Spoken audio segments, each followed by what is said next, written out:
दर्शकों को नमस्कार, आप सभी का स्वागत है। आज इस वीडियो के द्वारा मैं पंकज कुमार जी, जो बेगूसराय बिहार के रहने वाले हैं, उन्होंने अपनी बर्थ डिटेल भेजकर प्रश्न किया है कि कर्ज बहुत है, कोई उपाय बताएं। उनके द्वारा बताए गए समय के अनुसार जो उनकी कुंडली बनती है वो मेष लगन की कुंडली बनती है और ग्रह स्थिति इस प्रकार है। दूसरे भाव में राहु हैं, चौथे भाव में सूर्य बुध शुक्र हैं, सप्तम भाव में मंगल और शनि हैं, अष्टम भाव में केतु हैं तथा नौवें भाव भाग्य स्थान में गुरु हैं और 12वें भाव में चंद्रमा है। ये इनकी ग्रहों की स्थिति है। आपका जन्म मेष लगन में हुआ है, जिसके स्वामी मंगल हैं, जो अष्टम भाव के स्वामी होकर के सप्तम भाव में बैठे हुए हैं। ये भाव भी मारक होता है, सातवां भाव भी मारक होता है और शनि के साथ वैसे बैठे हुए हैं और अष्टम भाव भी मारक होता है। और यहाँ बैठकर मंगल अपने आपके लगन को देख रहे हैं और रोजगार के भाव को देख रहे हैं चौथी दृष्टि से। शनि के साथ बैठे हुए हैं। इस कारण मंगल के यहाँ होने के और शनि के होने के कारण आप एक तो मंगली हैं, आपकी शादी विलंब से होगी, देर से होगी। और शनि होने की वजह से ऐसे लोगों की अक्सर देखने में आया है कि या तो पत्नी उम्र में बड़ी होती है या एज डिफरेंस में काफ़ी छोटी होती है। आपका सवाल कर्ज से बाबत है। देखिए, आपको केतु की महादशा चल रही थी और इससे पहले बुध की महादशा थी। बुध आपके रोग ऋण कर्ज से संबंधित इसके हैं, पराक्रम के थे, स्वामी होकर के चौथे भाव में बैठे हैं। तो इसकी दशा थी जो पैसे के लिए थोड़ा सा, बुध की दशा छठे से संबंध होने के कारण थोड़ा सा तंग करती है। और केतु की दशा भी बहुत अच्छी नहीं रही है। आपको शुक्र की दशा 14/5/23 से शुरू हुई थी और वर्तमान में आपको शुक्र में शुक्र अंतर चल रहा है जो 14/9/26 तक है।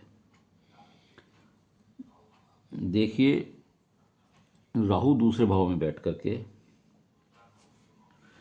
धन संबंधी समस्याओं का सामना करना पड़ता है। खर्चे पर नियंत्रण नहीं होता। आप जो पूछ रहे हैं ना, बार बार मैं विशेष रूप से बताता रहूँगा कि इस कुंडली में ग्रहों की स्थिति ये है कि आपके खर्चों पर नियंत्रण नहीं है, इसलिए आप आर्थिक तंगी में या कर्ज की स्थिति में आए हैं। तो ये आर्थिक स्थिति की दिक्कत होती है, धन की दिक्कत होती है। दूसरे भाव में व्यापार में बेईमानी करने के कारण या थोड़ी कुछ गड़बड़ होने के कारण छवि खराब होती है और व्यापार चौपट हो जाता है ऐसे लोगों का। वाणी में कठोरता आ जाती है, छल कपट और भ्रम की स्थिति होती है। परिवार के रिश्ते खराब हो जाते हैं। कुटुंब का घर भी है, यहाँ रहो बैठ कर परिवार के रिश्तेदारों से भी संबंध खराब होते हैं। और विशेष बात यह है कि ऐसे लोग झूठ बोलकर अपने रिश्तेदारों से, मित्रों से कर्ज ले लेते हैं और उसे फिर समय पर वापस नहीं कर पाते, जिससे उनके संबंधों में कटुता आ जाती है और मानसिक कष्ट उन्हें होना शुरू हो जाता है।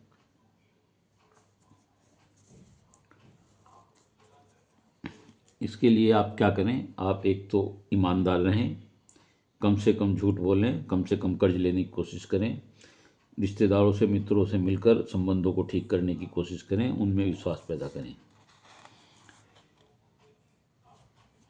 चौथे भाव में सूर्य, बुध और शुक्र हैं। देखने में जाहिर रूप से सूर्य बुध बुधादित्य योग बनाते हैं तथा बुध और शुक्र जो हैं लक्ष्मी नारायण योग बनाते हैं। और सूर्य शुक्र जो हैं ये भी बहुत अच्छा योग बनाते हैं, लेकिन इन तीनों की युक्ति कभी कभी बहुत अच्छा फल नहीं देती है, क्योंकि शनि की पूर्ण दृष्टि इस भाव पर पड़ रही है जिसमें सूर्य भी बैठे हुए हैं। तो वो उतना सुख नहीं भोग, जो इनका फल मिलना चाहिए उस फल में कमी करते हैं। देखिए, सूर्य यहाँ पर बैठकर सफलता देते हैं, सम्मान देते हैं, नेतृत्व की शक्ति देते हैं। बुध यहाँ बुद्धि और ज्ञान के स्वामी हैं और शुक्र प्रेम भौतिक सुखों के कारक हैं, लेकिन खर्चा बहुत कराते हैं। जो आपके मेन खर्चे हैं ना, वो शुक्र की वजह से होते हैं। शुक्र यहाँ बैठ करके खर्चा बहुत देते हैं। इस भाव के स्वामी है, सप्तम के भाव के स्वामी है, दोनों इसके दूसरे भाव के स्वामी है, दोनों भाव मारक हैं और इसके स्वामी शुक्र यहाँ बैठते हैं और खर्चा विशेष कराते हैं। सूर्य शुक्र के कारण और शनि की दृष्टि के कारण परिवार में तनाव हो जाता है, भूमि से संबंधित विवाद की स्थिति में आप फंस सकते हैं। शनि की दृष्टि पूर्ण सुख भोगने में दिक्कत करती है। हालांकि बुध और शुक्र जो नारायण लक्ष्मी नारायण योग है, ये इस स्थिति में लोग मकान सुख, वाहन सुख, धन सुख, प्रतिष्ठा सुख सब कुछ प्राप्त होता है। लेकिन आपको ये सुख आपकी मध्यावस्था पूर्ण होने के बाद मिलेगा और विशेष रूप से जब आप विदेश में सेटल होंगे या विदेश में जाएंगे उसके बाद आपको ये चौथा घर पूरा पूर्ण रूप से सुख देगा। आपको प्रतिष्ठा भी मिलेगी, मान सम्मान भी मिलेगा और सुख समृद्धि और घर के सब सुख समृद्धि के साधन आपको प्राप्त होंगे।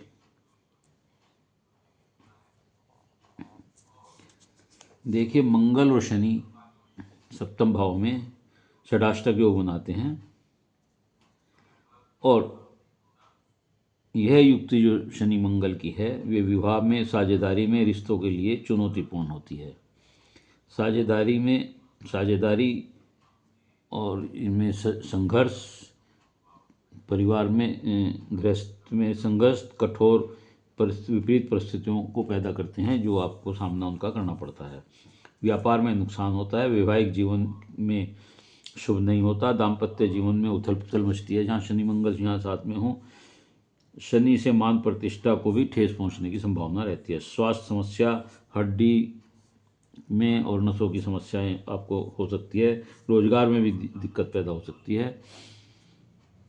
हालांकि शनि उच्च के हैं और दशमेश के स्वामी होकर बैठे हुए हैं, लेकिन मंगल के साथ हैं।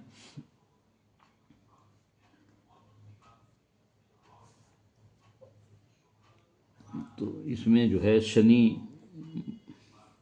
यहाँ बैठ करके तीसरी क्रूर दृष्टि से भाग्य स्थान को भी देख रहे हैं, तो ये भाग्य में भी रुकावट करते हैं और जो बृहस्पति को जिस प्रकार फल देना चाहिए उसमें व्यवधान पैदा करते हैं। 10वीं दृष्टि से मैंने बताया कि गृह सुख पे भी आपकी निगाह है। 8वें भाव में केतु जो है लंबी उम्र देते हैं, कमर के नीचे के रोग देते हैं आपको, और उधार यदि आप किसी से पैसे लेकर किसी को उधार देते हैं, किसी काम में किसी के साथ इन्वेस्ट करते हैं तो वह पैसा आपका वापस नहीं आता। चोट लगने की संभावना रहती है और आपको ये ध्यान रखना चाहिए कि आप किसी को पैसे उधार भी ना दें, ना तो लें और ना किसी को उधार पैसे दें। बृहस्पति केतु यहाँ बैठकर थोड़ा सा आपको आध्यात्मिक की तरफ या एकांतवास की तरफ भी ले जाते हैं।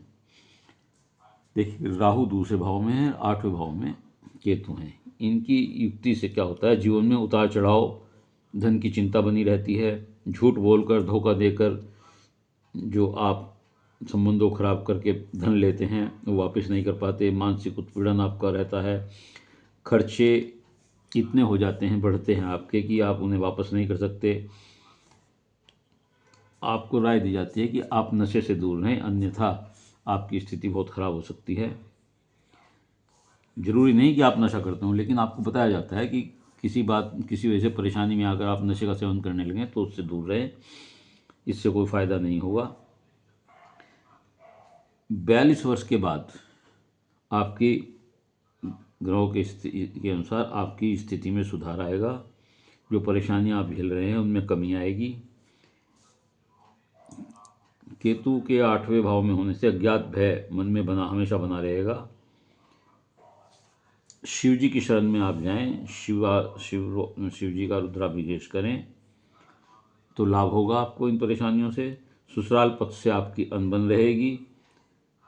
अवैध संबंधों से या गलत संबंधों से बचें, हालांकि ज़रूरी नहीं आपके हों, लेकिन फिर भी अगर कभी कोई इस तरह की स्थिति बने तो उससे आप अपने आप को बचाएं।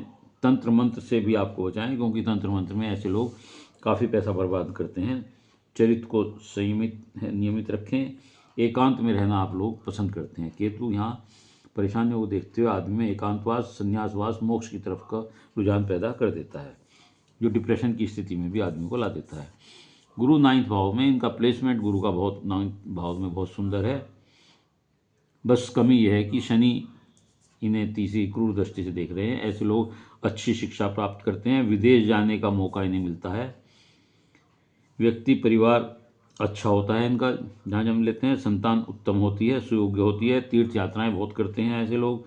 जीवन में मध्य अवस्था के बाद सफल जीवन होता है, धनवान होते हैं। जैसा मैंने इस बताया कि इस योग का शुक्र सूर्य और बुध के कॉम्बिनेशन का फ़ायदा भी उसके बाद ही मिलता है इन्हें।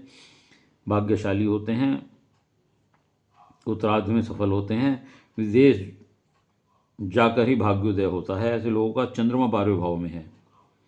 ये भी एकांत प्रिय होते हैं, लेकिन चंद्रमा भी यहाँ बैठकर आपको खर्चीला बनाता है और चिंताग्रस्त करता है। धन आप नहीं रोक पाते, चाहकर भी आप धन को नहीं रोक पाते। विदेश यात्रा ये भी कराता है चंद्रमा यहाँ बैठकर। वैवाहिक जीवन में परेशानियाँ देता है, अज्ञात भय बना रहता है, भ्रमित करता है, नेत्र रोग देता है। तो इस प्रकार जो मैंने बताया कि आपने पूछा कि मेरी कर्ज की स्थिति क्या है, तो जो ग्रहों की स्थिति है, मेन कारण ये निकल के आता है कि आप जो कर्ज लेते हैं या व्यापार में आपको जो नुकसान हुआ शनि मंगल की वजह से, और आप शुक्र की वजह से, केतु की वजह से, चंद्रमा की वजह से जो आप धन नहीं रोक पाते, उस वजह से आपकी आर्थिक स्थिति खराब है। कोशिश ये करिए कि कर्ज ना लें, कम से कम कर्ज लें और पैसे को किसी ऐसी जगह इन्वेस्ट रखें जो वहाँ से आपको निकालने में दिक्कत हो। पैसे को रोकें, मितव्ययी बने, खर्चों को अवॉइड करें जहाँ तक हो, और ऐसा कार्य करें कि रिश्तेदारों में और मित्रों में जिनसे आपने पैसे लिए हैं या संबंध खराब हुए हैं उनमें विश्वास पैदा करें, स्नेह पैदा करें, उनके साथ अच्छा व्यवहार करें, कटु शब्दों का इस्तेमाल ना करें। और आप जो हैं राहु के लिए कुत्तों को रोटी दें, भैरव की पूजा करें। मंगल और शनि के लिए आप हनुमान चालीसा पढ़ें और रुद्राभिषेक करें। पीपल पर गुरु को अच्छा स्ट्रॉन्ग बनाने के लिए, उसका फल लेने के लिए आप गाय सेवा करें, गाय की सेवा करें। बड़े बुजुर्गों को, पिता का मान सम्मान करें, साधुओं का अपमान न करें और कटु शब्द ना बोलें। केतु के लिए आप यदि कान में सोना पहन सकते हैं तो कान में सोना पहन लें, फ़ायदा रहेगा। बृहस्पति के लिए आपको मैंने बताया गाय सेवा और वृद्धों की सेवा करें या किसी गुरु की शरण में जाएं तो आपको निश्चित तौर से लाभ होगा। अगर आप ये सारे कार्य करेंगे तो धन की विकट स्थिति है वह ठीक होती चली जाएगी। वैसे भी आप 41 ईयर्स के हुए हैं, 42 के बाद से आपको कुछ राहत दिखाई देगी। उम्मीद है कि अगर आपने उपाय करे और जीवन को संयत रूप से चलाने की कोशिश करी तो निश्चित तौर से आपका समय, आने वाला समय ठीक है और विदेश जाने का भी योग आपको मिलेगा और वहाँ आपको धन लाभ भी होगा। उम्मीद है कि आपको ये वीडियो अच्छी लगी होगी। यदि यह वीडियो आपको अच्छी लगी हो तो इसे लाइक करिएगा, शेयर करिएगा और कमेंट्स बॉक्स में जाकर अपने विचार अवश्य लिखिएगा। इसके अलावा यदि किसी और का कोई प्रश्न है तो वह अपनी डिटेल भेजते हुए मेरे चैनल को सब्सक्राइब करते हुए अपना एक प्रश्न भेज सकता है। उत्तर अवश्य दूंगा। निःशुल्क सेवा है, लेकिन उत्तर के लिए आप धैर्य से इंतजार कर मुझे सहयोग करें ताकि मैं इसी प्रकार आपकी सेवा करता रहूं। धन्यवाद।